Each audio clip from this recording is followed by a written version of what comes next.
what about the fact that accountants, when they get such a flexible beast like this, is there a lack of vision here on where to drive it?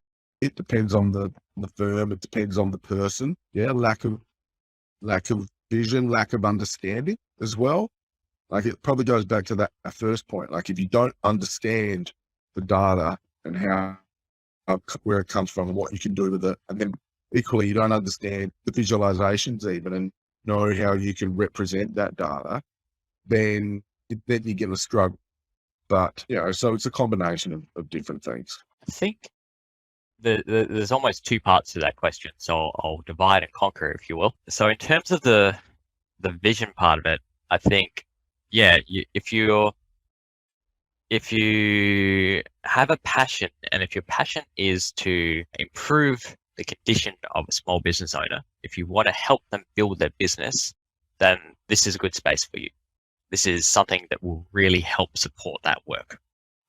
If your passion is not in that, and that's okay to be as well, you're still, just to be clear, compliance is still a valuable service.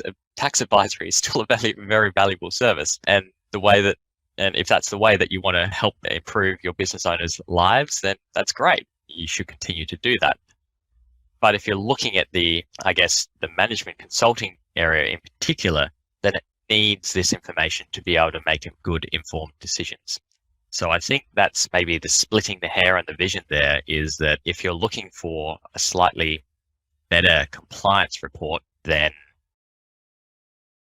it's maybe not the way that you want to go. If you're looking at this is obviously our opinion as well. People feel free to disagree with us. But if you're looking for that ability to delve a little bit deeper and find out the why of things, or what's going well, what's not going well, then that's really where analytics can support that vision for your customers and clients. And then the other thing, I guess, is, do they need to understand analytics? Well, they need to understand what the data is telling them. If you're the person in the room with the client talking to them about these reports, then you're going to need to understand what the report is telling you and what metrics that you want to be focusing on.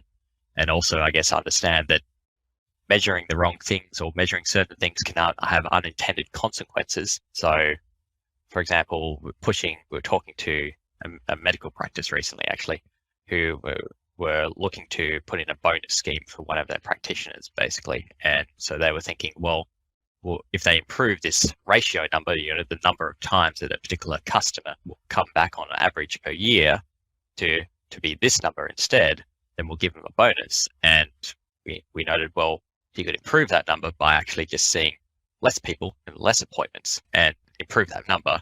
So be careful what sort of encouragement you want to offer on different figures, because there's ways to either game or cheese the system, or where you will have unintended kind of consequences for doing getting people back more regularly would mean that we perhaps can't charge them as much as well.